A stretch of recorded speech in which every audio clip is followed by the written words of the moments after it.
Good morning student. आज हम 10th class के सेकेंड लेसन जियो का वन्य जीव संसाधन, इसमें वन और वन्य जीवन जो संरक्षण है उसके बारे में पढ़ेंगे। वन और वन्य जीव संरक्षण।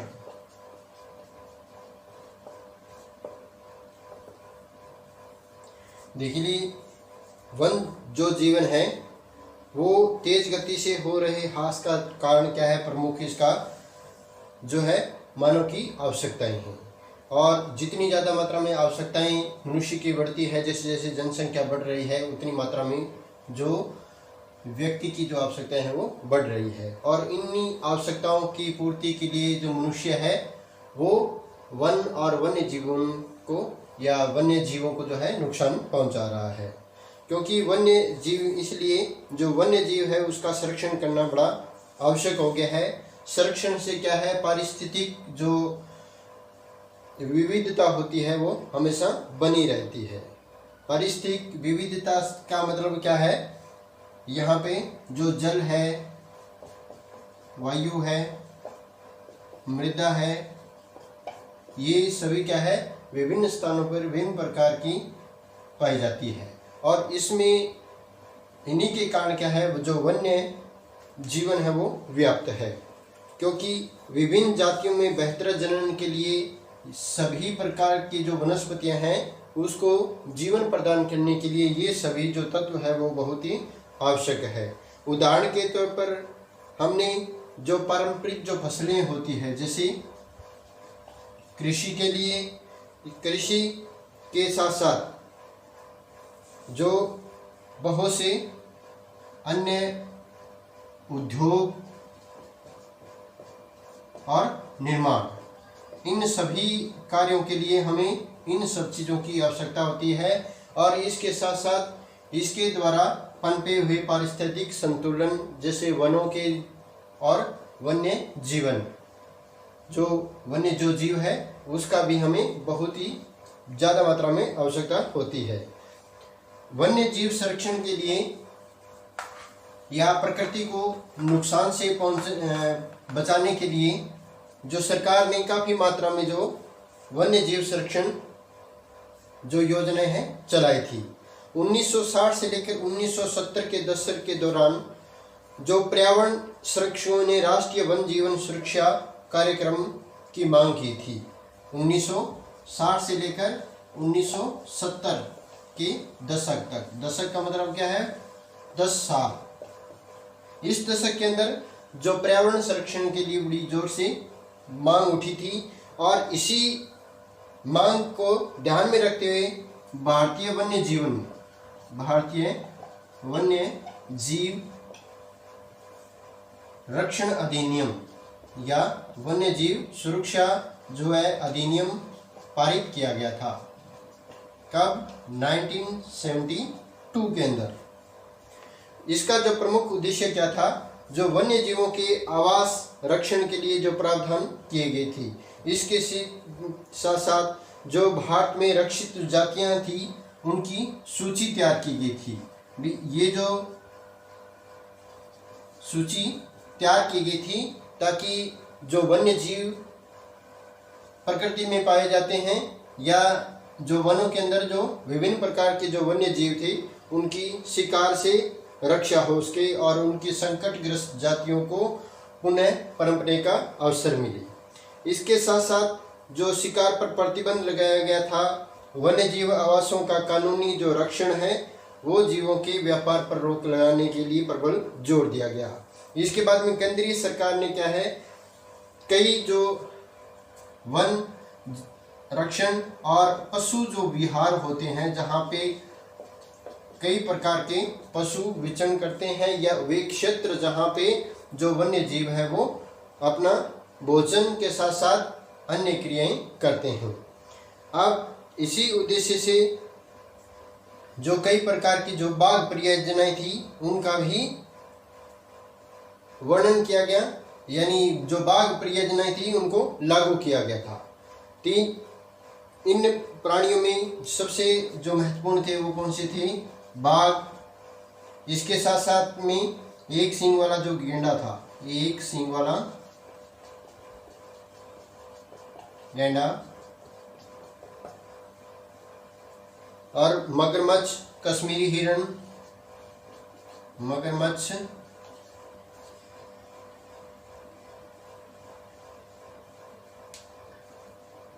कश्मीरी हिरण, ये कई प्रकार की जो वन्य जीवों की प्रजातियां थी जो विलुप्त होने की कगार पर थी। तो इसको बचाने के लिए जो सरकार ने या भारत सरकार ने कई प्रकार की जो है योजनाएं चलाई थी। इसमें मगरमच्छ के साथ साथ में जो पीछे मैंने जिक्र किया था जो एशियाई चीता था, उसके साथ साथ जो हाथी है, हिरण है, चिंकारा और भारतीय गोंडवाना और हिम तेंदुए का जो शिकार है और उसके जो व्यापार पर पूर्णतः प्रतिबंध लगा दिया गया और एक कानून बनाया गया था। अब देखिए, इन वन्य अधिनियम के द्वारा 1972 के अंदर कुछ बाघ परियोजनाएं थी। बाघ परियोजनाएं क्या थी? बाघ परियोजना में वन्य जीव संरचना ने बाघ यानी टाइगर के लिए एक जो महत्वपूर्ण एक जंगली जाति है। 1973 के अंदर 1973 में अधिकारियों ने कहा है कि देश में जो 20वीं शताब्दी के अंदर 20वीं शताब्दी में जो इनकी जो संख्या थी, जो बाघों की संख्या थी वो क्या थी? 55,000 से घटकर कितनी हो गई थी? मात्र कितनी रह गई थी? 55,000 से 1827 रह गई थी। यानी इतनी मात्रा में जो है इन बाघों का जो है व्यापार के उद्देश्य से या कई ऐसे विदेशी देशों के अंदर जो बाघ की हड्डियां हैं उससे कई प्रकार की जो औषधियों बनाने का जो कार्य प्रचलन में था, उसके द्वारा इनका व्यापार यानी शिकार किया गया।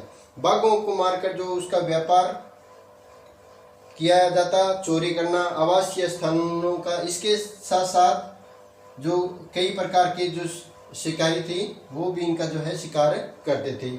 इसका जो व्यापार यानी इस जाति का जो संकटग्रस्त होने का सबसे प्रमुख कारण और भी थे।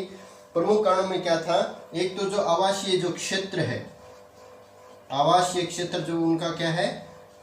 आवासीय क्षेत्र कम होना। आवासीय क्षेत्र का कम होना क्या है? अपनी जरूरतों के लिए जब हम वनों को काटते हैं तो उससे क्या है, वन जो क्षेत्रफल है वो लगातार घटता गया और इनके आवासीय क्षेत्र में भी कमी आती गई। दूसरा, जो इन क्षेत्रों में पाए जाने वाले इसके लिए भोजन की मात्रा यानी इनके भोजन या फिर शिकार जो जीव है वो क्या है, कम मात्रा में इनको मिलने लगे। ये भी क्या है, इनकी संख्या घटने का एक प्रमुख कारण था।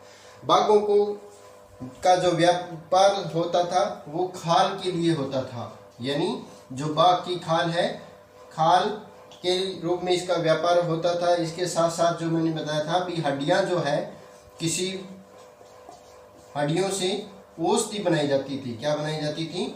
औषधि बनाई जाती थी और इसी तौर पर जो है इसका शिकार होने लगा। अब भारत और नेपाल के अंदर वन्य जीव संरक्षण के लिए क्या है, 2/3 जो क्षेत्र है वो है उपलब्ध है और इनका जो है आवास स्थान यही है। देश के जो शिकार और चोरी और गैर कानूनी व्यापार करने के लिए मुख्य जो निशाने पर यही क्षेत्र है।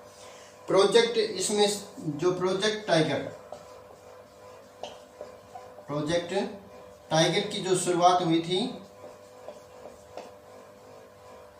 वो इन जीव परियोजनाओं में से एक थी, यानी केंद्रीय जीव परियोजनाओं में से एक थी और इसके लिए 1900 जो शुरुआत हुई थी वो 1973 में हुई थी। अब क्या है, इस शुरुआत के कुछ समय के बाद जो बाघों की संख्या 1985 के अंदर बढ़कर कितनी हो गई थी? 4002 हो गई थी। यानी इतनी जो संख्या है 1827 से लेकर 1827 जो संख्या जो बाघों की थी उससे बढ़कर ये 4002 हो गई और 1989 में ये बढ़कर कितनी हो गई थी? 43 यानी 4334 हो गई थी। ये जो संख्या थी ये कुछ समय के लिए जो है बड़ी थी, लेकिन 1993 में 1993 के अंदर जो इनकी संख्या जो घटकर पुनः कितनी रह गई थी, 3600 रह गई थी। और भारत में 37,000, भारत में जो वन है संरक्षण जो है वो क्या है, 37,761 वर्ग किलोमीटर के अंदर, वर्ग किलोमीटर में फैले जो है कितने, 27 बाघ रिजर्व है, बाघ रिजर्व है। 27 जो बाघ है वो रिजर्व है, क्योंकि बाघ संरक्षण मात्र एक संकटग्रस्त जाति को बचाने के लिए नहीं था, अपितु इसका जो उद्देश्य है कई प्रकार की जैव विविधताओं को भी बचाना था, जैव विविधताओं को भी पुनः प्राप्त करना था। यानी जो बाघ परियोजनाएं हैं इससे एक सिर्फ बाघ ही का जो बचाव है वो नहीं हुआ था, इसके साथ कई प्रकार के जो जीव जंतु थे उनका भी जो है बचाव किया गया था। अब 27 जो बाघ रिजर्व से उसके अंदर क्या थे, जैसे उत्तरांचल के अंदर, उत्तरांचल में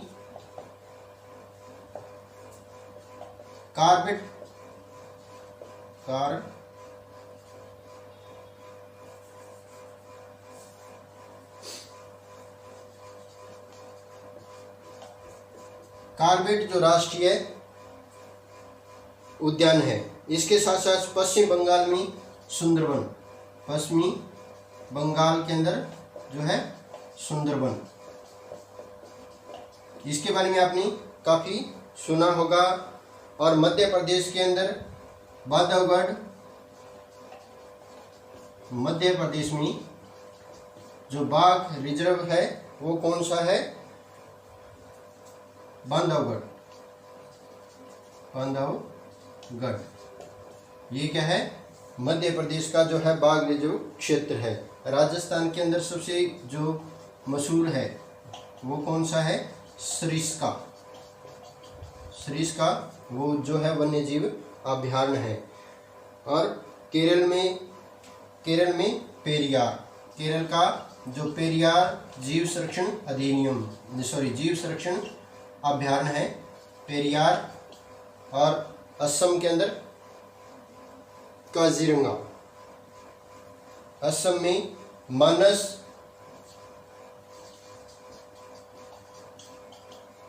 असम में मानस जो जीव अभयारण्य है।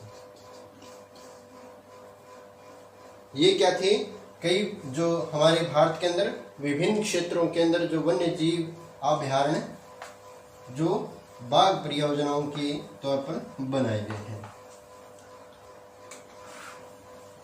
अब देखिए जो संरक्षण जो परियोजनाएं हैं और विविधताओं, जो अनेक प्रकार की जैव विविधताओं पर केंद्रित होती है, इसके साथ साथ जो विभिन्न तरीकों से क्या है इसकी जो है खोज जारी है। संरक्षण नियोजन से जो कीटों को भी इसके साथ साथ महत्व मिलता है। 1980 और 1986 में, 1980 से लेकर 1986 तक बाघ के साथ साथ और अन्य जो जीव जंतु है उनके लिए भी ये वन्य जीव अभयारण्य या संरक्षण का जो है नियोजन किया गया था। इससे क्या है, कई प्रकार के जो जीव थे, जैसे तितलियां थी, तितलियों,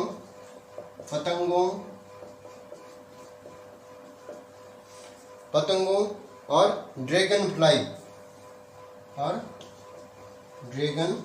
फ्लाई, इनके लिए भी क्या है काफ़ी जो है सुरक्षित जातियों में शामिल हो गई थी। 1991 के अंदर पौधों की जो 6 जातियाँ, 1991 में पौधों की जो 6 जातियाँ हैं उनके लिए भी क्या है पहली बार संरक्षण की जो है सूची तैयार की गई थी।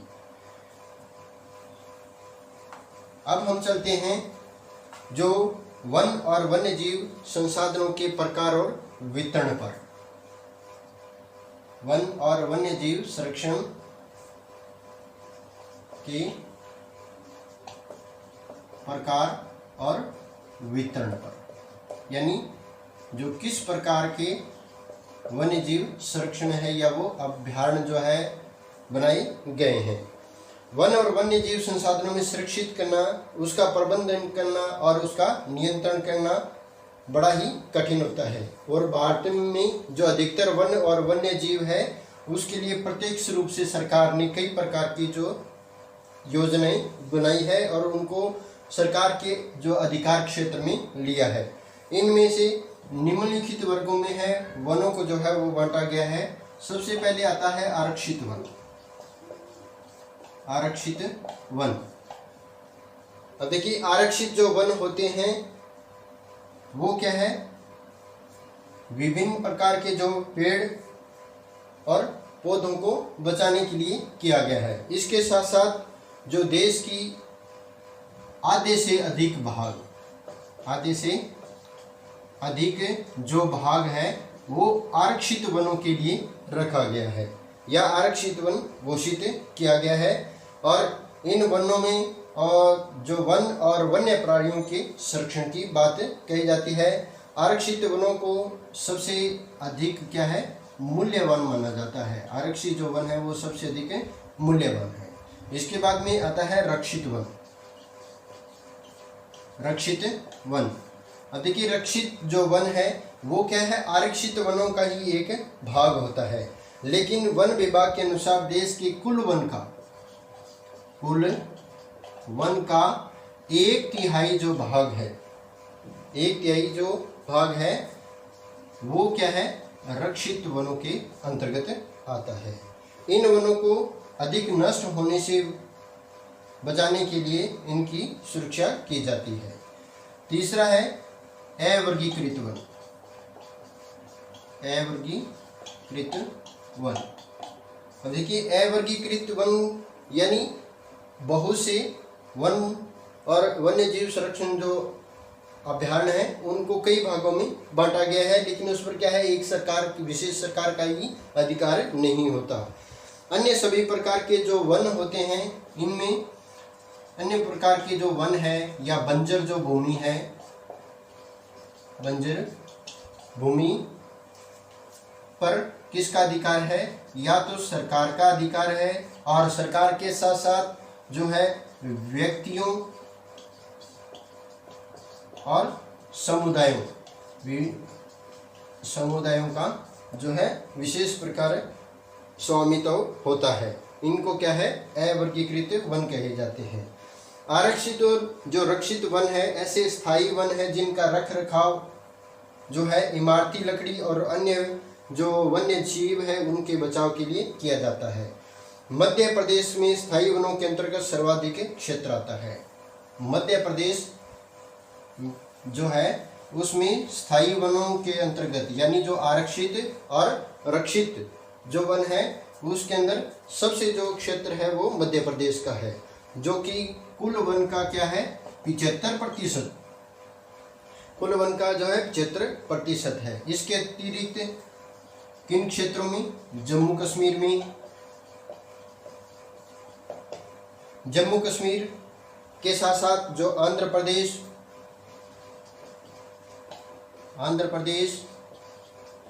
उत्तरांचल, केरल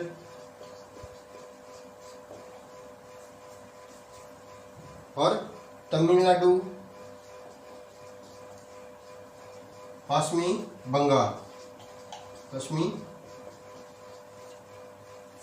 बंगाल और महाराष्ट्र, इन क्षेत्रों में क्या है जो आरक्षित और रक्षित वनों का जो अधिकांश भाग है इन क्षेत्रों में आता है। इसके साथ साथ कुल वनों में एक बहुत बड़ा जो अनुपात है वो आरक्षित वनों का है, जबकि दूसरी ओर बिहार, पंजाब, हरियाणा, हरियाणा, हिमाचल, उड़ीसा और राजस्थान। हिमाचल, उड़ीसा और राजस्थान।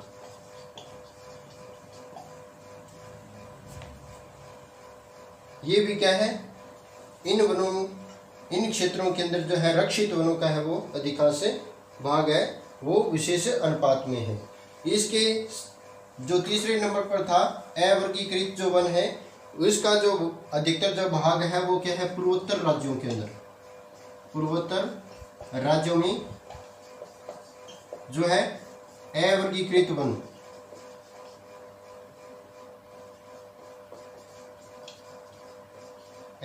वर्गीकृत जो वन थे उसका जो अधिकतर भाग है वो पूर्वोत्तर राज्यों में, गुजरात में भी क्या है, अधिकतर जो है अवर्गीकृत वनों का भाग आता है। इसके से जो अवर्गीकृत जो वन है इसके लिए जो स्थानीय जो प्रबंधन है वो किसके हाथ में है, स्थानीय समुदायों के हाथ में है। स्थानीय समुदायों के हाथ में क्या है, इन वनों का जो है प्रबंधन है। अब वनों के प्रकार और उनके संरक्षण के बाद में हम चलते हैं समुदाय और वन संरक्षण। समुदाय और वन संरक्षण क्या है, वन संरक्षण की नीतियां जो हमारे देश में कोई नई बात नहीं है, लेकिन आमतौर पर इस बात से अनजान है कि जो वन है वो हमारे देश में कुछ मानव प्रजातियों की आवास है। भारत में कुछ ऐसे क्षेत्र या स्थानीय समुदाय भी है जहाँ पे सरकारी अधिकारियों के साथ मिलकर क्या है, बहुत से जो है वन्य संरक्षण जो अधिनियम बनाए गए हैं।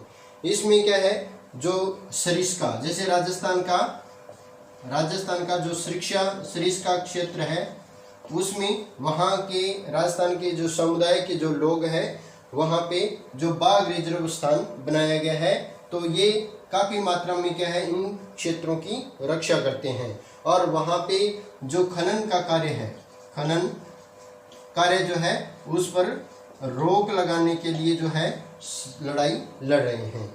इसके साथ साथ राजस्थान के अलवर जिले के जो 5 गांव थी, अलवर जिले के 5 गांव अलवर जिले में थे, जिन्होंने क्या है 1200 जो हेक्टेयर भूमि थी, 1200 हेक्टेयर भूमि को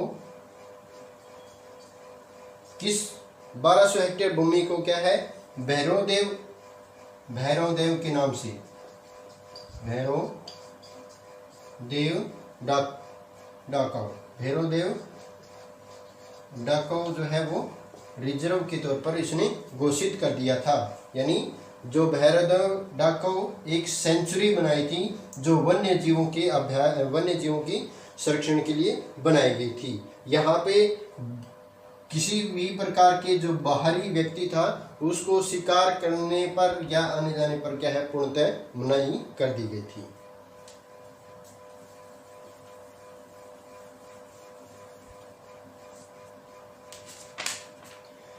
इसके बाद में जो वन और वन्य जीव संरक्षण थी, इसमें केवल समुदाय ही नहीं, विभिन्न प्रकार की जो परंपरागत जो संस्कृतियां हैं वो भी बचाव के पक्ष में होती है। देखिए, विविध और दुर्लभ जातियों की जो संपत्ति होती है, विविध और जो दुर्लभ जाति की संपत्ति के तौर पर भी इनको रखा जाता है। ये प्रकृति की जो पूजा है, प्रकृति जो पूजा है वो मनुष्य की सदियों पुरानी देन है। प्रकृति पूजा जो है वो मनुष्य की सदियों पुरानी देन है, जिसका जो आधार है प्रकृति के हर रूप में उसकी रक्षा करना है। कुछ विशेष पेड़ों की जो है पूजा है वो देवी देवताओं के तौर पर उनकी की जाती है। जैसे छोटा नागपुर का मुंडा जो समुदाय है, छोटा नागपुर का मुंडा समुदाय, मुंडा जो समुदाय है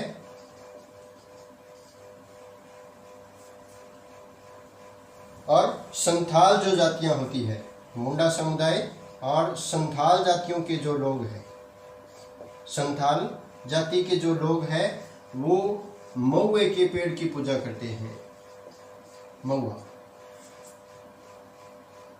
महुए की पेड़ों की पूजा करते हैं। उड़ीसा और बिहार की जो जाति शादी के लिए जो व्यक्ति, उड़ीसा और बिहार, उड़ीसा व बिहार के अंदर किस पेड़ की पूजा की जाती है?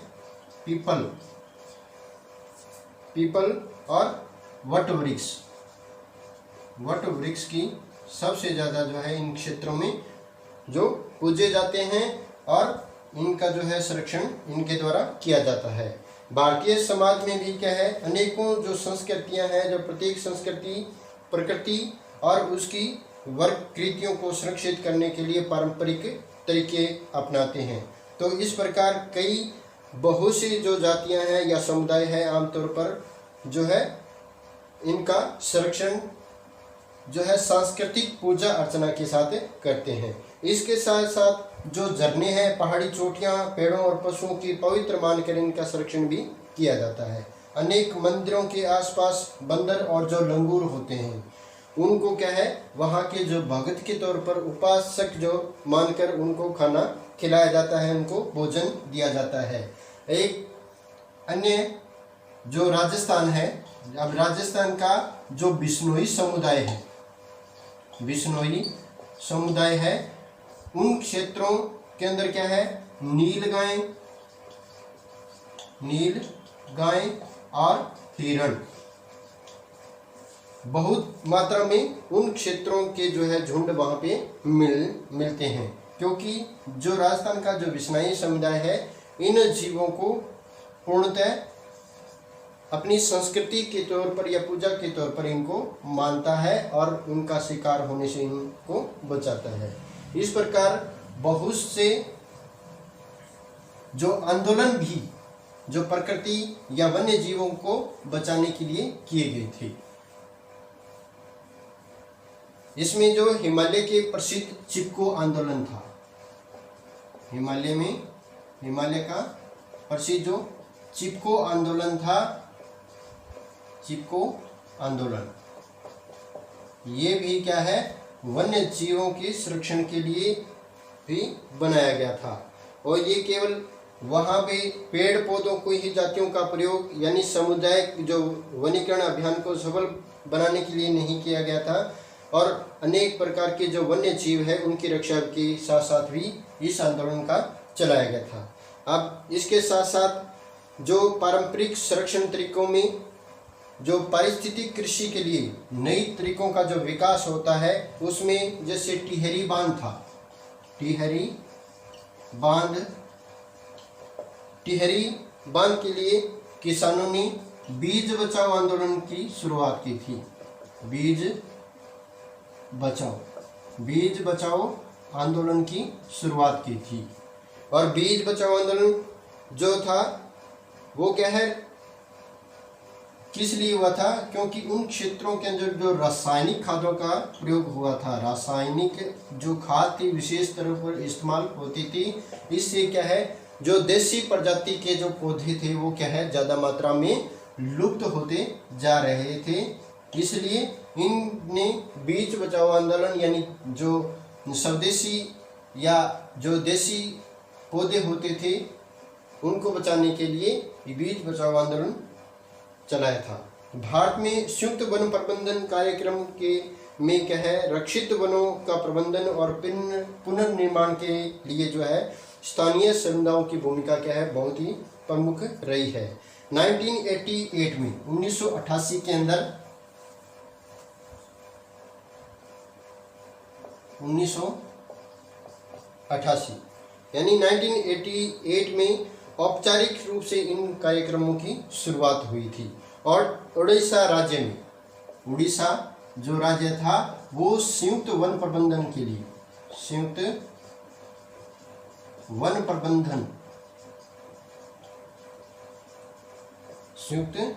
प्रबंधन में सबसे पहले आगे आया था। और गांव के स्तर पर अनेक प्रकार की जो है वो संस्थाएं भी बनाई गई थी। गांव स्तर पर अनेक संस्थाएं बनाई गई थी और ग्रामीण और वन विभाग के अधिकारी भी इनमें क्या थे, संयुक्त रूप से कार्य करते थे।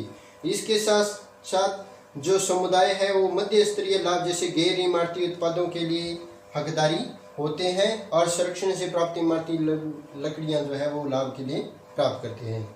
भारत में जो पर्यावरण विन्यास है और पुनर्निर्माण की जो क्रियाशीलता है वो काफी मात्रा में जो स्थानीय समुदायों के द्वारा प्राकृतिक संसाधन प्रबंधन में शामिल की गई थी और इस प्रकार जो स्थानीय समुदायों के फैसले लेने की प्रक्रिया की मुख्य भूमिका के कारण ही काफी मात्रा में जो इन वन और वन्य जो जीव है उनकी जो है रक्षा की गई थी, जो पर्यावरण के सबसे हितैषी है और आर्थिक रूप से क्या है, हमारे जो वन्य जीव संरक्षण को हितैषी या आर्थिक रूप से प्रतिफलित करते हैं। तो इस प्रकार जो बहुत से समुदाय थे जिन्होंने सरकार के साथ मिलकर इन वन्य जीवों को और वनों को संरक्षण के लिए महत्वपूर्ण योगदान दिया। अब जैसे पेड़ के बारे में एक कहावत कही जाती है कि पेड़ क्या है, पेड़ विशेष असीमित और एक दयालु प्रकृति का माना जाता है। दयालु प्रकृति का माना जाता है क्योंकि पेड़ की जो प्रकृति है वो दयालु क्यों कही गई है, इसका एक विशेष कारण क्या है, ये जो इसकी लकड़ी काटने वाले को भी क्या है, छाया प्रदान करता है। इसके साथ साथ विभिन्न प्रकार के जो है फल भी और औषधि भी क्या है, मनुष्य को प्रदान करता है। फिर भी क्या है, विभिन्न प्रकार की जो दानशीलता पूर्वक अपने जीवन की क्रियाओं से फलित होता है, इसलिए पेड़ को क्या है, एक दयालु प्रकृति की श्रेणी में रखा गया है। तो ये हमारा था जो वन एवं वन्य जीव संसाधन का जो है संरक्षण और इस प्रकार जो विभिन्न प्रकार की जो जैव विविधता है उसका भी क्या है, इन अभ्यारण्यों या इन संरक्षण के माध्यम से क्या है, सुरक्षा हुई थी। Thank you very much.